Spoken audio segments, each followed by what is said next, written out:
Good afternoon and good Sunday to everyone. This is the Good Things Jackson Show. I'm your host, Brad Kamikaze Franklin, and of course, we appreciate you guys for tuning in with us. Hope you have enjoyed your weekend so far as we are approaching Thanksgiving.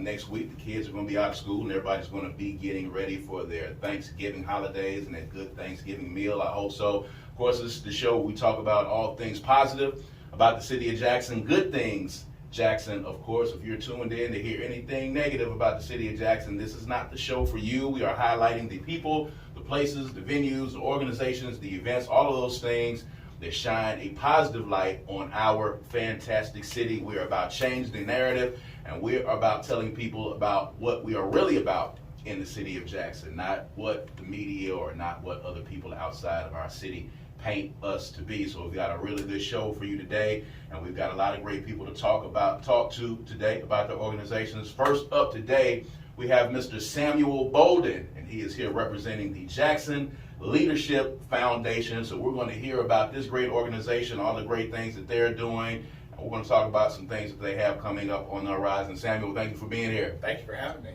I appreciate you for being here, of course. So for those that just don't have any idea, have not heard of the Jackson Leadership Foundation, tell us about this organization and tell us what your charge is. Sure. So Jackson Leadership Foundation is a little over 5 years old. We were birthed out of a vision from Dr. John Perkins and some other leaders in the city and in the suburbs. We serve grassroots leaders in the city of Jackson. That's really our focus. Our end game is to see our neighborhoods in the city of Jackson transformed in three ways. We say spiritually, socially, and economically. And we believe a great pathway to bring about that transformation is through our grassroots leaders. And so what we do is we're really sort of a clearinghouse or a hub that comes alongside of these leaders and provides support through leadership training, volunteer networking, and then we also provide back office services. Okay. What we really want to do is come alongside these leaders and provide that comprehensive support they need to grow and to thrive. So what makes a leader? A lot of people say that leaders are born, but you guys are y'all are in the business of helping to mold them, helping to teach them, helping to shape them. So when you find people who are on that track, who you see as possible grassroots leaders in the communities, how do you guys take what is within them and how do you nurture it? How does this work? Wow, that's a great question. I've done many shows and no one really asked that question. And that's the key. One of the keys is the first thing we look for is what I would say, are you called? Is there some sort of commitment to the community? Is there a vision? Can you see it even though it doesn't yet exist? Do you believe it's there? Can you tangibly describe it as if I'm sitting there with you? Mm-hmm. But you got to have more than a vision, and you've got to have more than activity, and sometimes as leaders we have frenetic activity. Mm-hmm. Mm-hmm. There has to be a real commitment to say, I'm committed to the vision and the mission that it's going to take to make the vision come true. Right. And this is where we really hit a stop. Is a lot of leaders might see the vision, they might know it takes a mission, but when it really comes to saying it's going to take a lot more than we expect, a lot of leaders might say, this is not for us. And so when you say what really makes a leader, we're looking for someone that identifies a need, has a commitment to a vision, and is willing to do what it takes to get there. So you have a lot of people who, of course, as we're working through this conversation, who say that they're leaders or believe that they're leaders because they jump out there and they say that they are. And as you said, there's a big difference between just proclaiming to be a leader and having the actual mettle to actually be a leader out there. As far as Jackson is concerned, we're talking about the Jackson Leadership Foundation. Where are some key areas that you feel like the JLF is helping to build upon the positive things that we have in the city of Jackson? Yeah, so we're in various neighborhoods, but as far as key areas go, I think more about what type of services do we provide. The first thing that we provide is leadership training. We have a program called Leader Lab where we identify leaders who come to us, who go through an application process, and we sit down with them and say, okay, what kind of leadership services through Leader Lab can we provide so that you can grow and accomplish your objectives for the year? So that's classroom training on executive leadership for a nonprofit. That's one-on-one coaching, providing professionals who can come in and volunteer time, whether it's an accountant, an attorney, whatever it might look like. The second thing that we do service-wise is volunteer and donor networking. We want to tap into a broad base in Central Mississippi who want to make a difference but may not know how, who have time, talent, and treasure to give, but may not know who to give it to or what's effective. And so we connect with leaders, and they go through an application process once again. But once they do that, we identify what are your needs and how can we help you meet those volunteer and donation needs this year. We are not really a grant-making organization. We don't have a pile of money that we are able to give out each year. Right. But what we can do is connect you to people who want to give, who want to volunteer and serve. So we want to increase the amount of resources coming your way in volunteer time and volunteer donations and volunteer professional talent. So right. Those are two major ways we do that, among other things. How often do you put these leader labs together? Once a year. Okay. We start a cohort really in January. Okay. We typically max it out about 10 leaders per cohort. And we partnered with the Alliance for Nonprofit and Philanthropy for the past 2 years to do the classroom training. And then we've always had one-on-one coaches who come alongside, who are experts in their field. And so that takes about 6 months for them to get that classroom training, that coaching.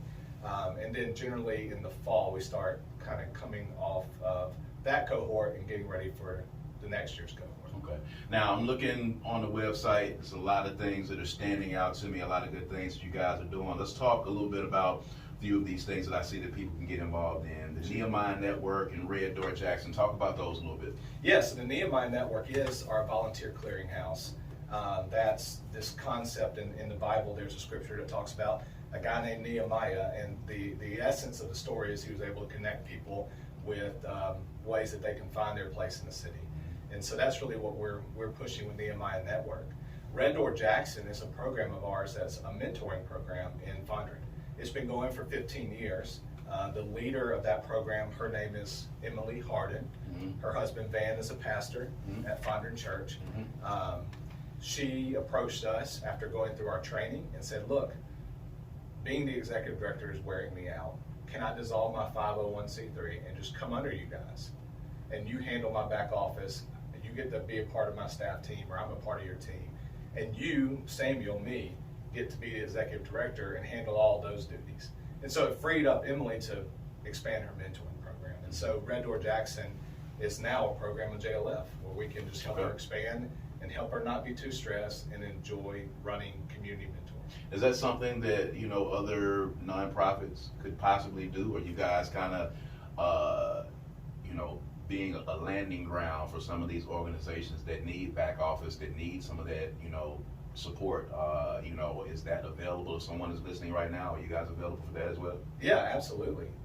So our three major avenues of services are that leadership training through Leader Lab, volunteer networking through Nehemiah Network, and then we do this back office services of sorts where a leader can operate under our 501c3 like Emily in Red Door Jackson. And we call that our ministry accelerator. So our niche is really the church community, the ministry community, so to speak. And so our plan is to say, hey, look, if you're thinking about starting a nonprofit ministry or you're already operating one, you can consider coming under our umbrella. So you're not the person answering the door when there's a need. Oh, and also making sure your 501c3 is legally compliant and managing your board and handling your books. It's a lot, yeah. So we do all the back office. If they want to come under, the leader wants to come under us and be a part of our accelerator. And so, yeah, absolutely. We have an application process just like we do with our Leader Lab and our Nehemiah Network, where a leader can consider being a part of our accelerator.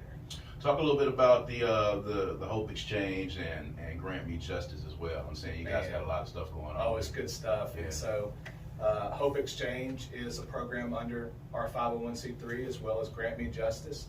Both of them came in because they were intrigued by our accelerator. I don't know which one to start with. They're both so great.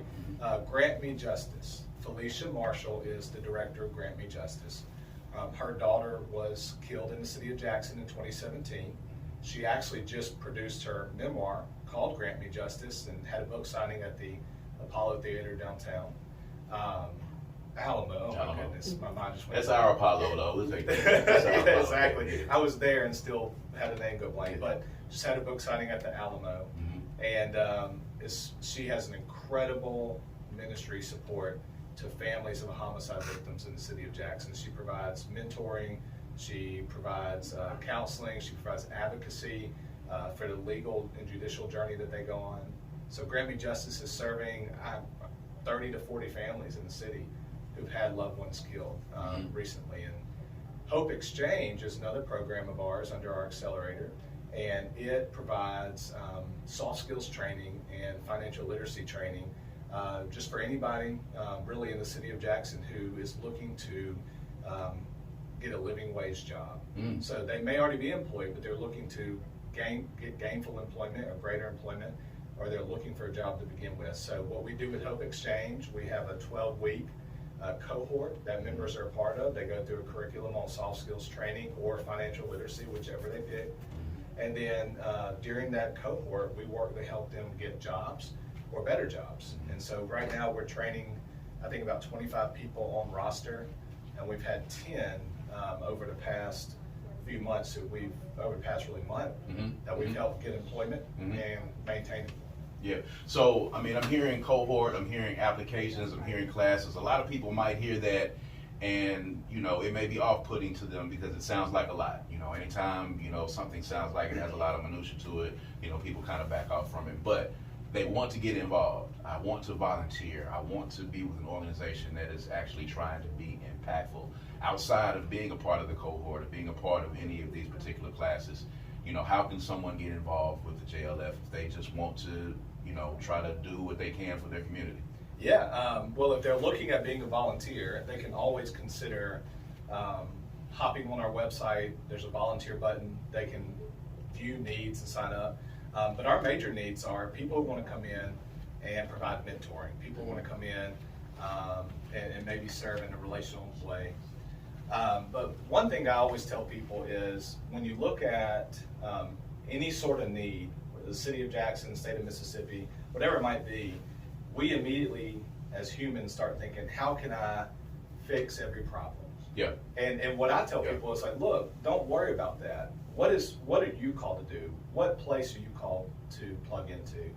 And finding a place where you're giving your time, your talent, your treasure, and really loving your spot, whether it's being a book buddy at a school, whether it's being a mentor at Red Door Jackson, whether it's coming alongside of families at Grant Me Justice who are struggling through the grieving process of witnessing or being a part of homicide and the legal investigation. Right. So there are a lot of ways to serve, and the big thing I would say is, what can you do? And stick with that. I want to put a pin in the what can you do. We're going to come back to that. But you guys just recently acquired a building on Capitol Street for Christian ministry leaders. It's going to be a new hub, something that, you know, I think the city needs to hear about. So talk about that for a second. Yes, so 236 East Capitol Street. That's right downtown, just 2 blocks away from the governor's mansion, right beside Trustmark. We've been praying and dreaming about a hub, a collaborative center for churches and ministries in central Mississippi that both serves leaders within the area who want to have a program that they run in the community, but also serves as a beacon of invitation saying, hey, look, if you're in central Mississippi, there's a place you can go to find out how you can be a part of what's going on in the city. And so we were able to acquire this property at 236 East Capitol Street. It's a 6-story property. It's perfectly laid out for a cafe and conference rooms in the first 2 floors. Because there's an atrium, used to be a bank on the first 2 floors. And then floors 3 through 6 are traditional office space layouts. So the vision is that leaders can come and start officing together. And we facilitate that process where now you have community leaders of different nonprofits coming into work every day, rubbing shoulders, or maybe a church leader in a suburban environment who has staff that work in the city, but it's a 40-minute round trip just for a meeting. Why not have an office here? So that we, the people providing resources, so to speak, and the people who are boots on the ground can start working together tangibly in a unified way, in a collaborative way. And then the offshoots of that are incredible, whether it's we can now start going in on grants together, strategic planning together, sharing services or sharing staff. So what if we all need bookkeepers? What if we all need a green room? What if we all need a graphic designer? Mm-hmm. Now we're not having to pay the market rate for it, but if we all go in with that shared staff, which we facilitate, now we can afford it. Excellent. And so we're really empowering leaders to take what they've got in their hands and expand it to something that can really scale and change a neighborhood. Kind of like a co-op space for nonprofits. Absolutely. So to speak. Collaborations are always good. I think, those are some of the strongest areas that, we can actually affect change in. Going back to the what can you do, we talk a lot about the challenges that are here in the city of Jackson. There are many. They are expansive, and a lot of people have different solutions, and I have been critical on the religious community and what I feel like they can and can't do as far as helping the solutions in the city of Jackson. Trying to offer tangible solutions outside of platitudes. A lot of these churches own a lot of property. Mm-hmm. A lot of them own property in these neighborhoods that are impoverished, and there's still been no change in the neighborhood. So for me, going back and digging into what the purpose of the church is supposed to be and the purpose and the role it's supposed to play in the community, for me, these are conversations that I'm having. So where do you see your organization and being a religious organization, where do you see it in the grand pantheon of how it can be effective in collaborating with other entities in the city outside of, I won't say your bubble, but outside of your circle, and collaborating with people that can start actively making some tangible change in the city? I think exactly what you summarized there is really why we got started. Jackson is filled with pockets of leaders who are doing work or poised to do work in certain communities, but yet there hasn't been an effective web or system or glue that sort of holds them all together and unites and empowers as one. It's one thing to have a gathering where we all get together and say we're going to make a difference, but it's another thing to put a blueprint together, and that's really where Jackson Leadership Foundation came from. Was, wow, we do have these leaders and there's so much potential. Perhaps they're missing some significant and needed services to really pull off what's going to have to happen in the city, and so let's do that. Let's do that at Jackson Leadership Foundation. Yeah. So if anyone wants to get in touch with you guys, again, participate, this is your opportunity now to give all of the contact information and all of the ways they can get in touch with you and get involved with JLF. Sure. Well, let's start with the phone number. It's 601-421-4445. 601-421-4445. And then a website is jacksonleadershipfoundation.org. jacksonleadershipfoundation.org. You can go to our Contact Us page, I believe, and fill out a form if you want to reach us that way, or give us a call. And the website looks pretty easy to navigate, so make sure that you go into that website, jacksonleadershipfoundation.org, if you want to get involved. If this is a way that you feel like you can affect some change in the city of Jackson, as he said, you don't have to try to solve all of the problems. You solve, the small problems and work your way up to the big problems. And this is one way that you're able to do that. So we thank you guys for what you've been doing in the community. And if you're listening, of course, this is a good thing, Jackson, that you can get involved in if this is something, that kind of fits your schedule and fits, what your vision is for helping in the community. All right, so Samuel, we thank you for being with us. We're going to take a quick break. When we come back, we have new author, Kwame Moore, who's going to be joining us. He's going to be talking about his book. He's going to be talking about what's been happening in his life recently and what inspired